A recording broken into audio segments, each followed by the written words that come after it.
spaghetti wires o kung nagagumon nga mga kable sa kuryente ang pagkakaihunasang PECO, nagapatrol Reggie Adosto.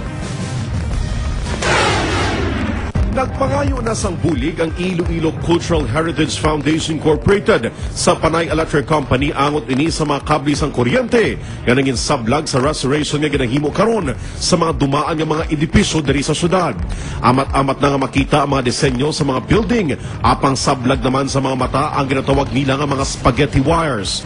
Ginatag sang Panay Electric Company, pinaagi kay Randy Pasolero nga hindi sila ang nagapanag-iya sang tanan nga mga poste kag kable. Sa baylo, iya man ini sa mga telecommunications company kag cable companies nga nagpinagusto lang sa pagpangtakod sa mga kable. Kanya sa PECO duwa lang niya kalinya ang amon nga maintain and we can already supply several customers of PECO, no? Sa mga metro nila. Kung spaghetti wires ang atong ginaistoryahan, definitely hindi PECO sila.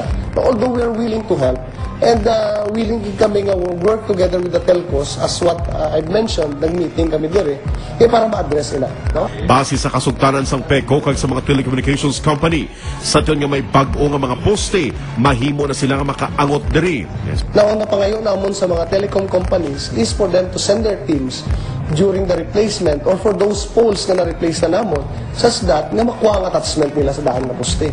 Kaya masimplify niya nga itong setup kung isa lang ka poste nga tindog. Nagpasalig man ang PECO nga sinaliwat ang mga patawag sang meeting agod nga maprioridad ang Kalye Real kag dungan nga makayo ang mga poste lakip na mga kable. Sa karon, natumod na sang PECO ang kapin 65 ka mga sites sa diin. Kinahanglan nila ini nga kayuhon ang mga kable sang PLDT, Cable Star, Sky Cable kag Globe Telecoms lakip na ang iban pa. Reggie Adosto, TV Patrol, Panay.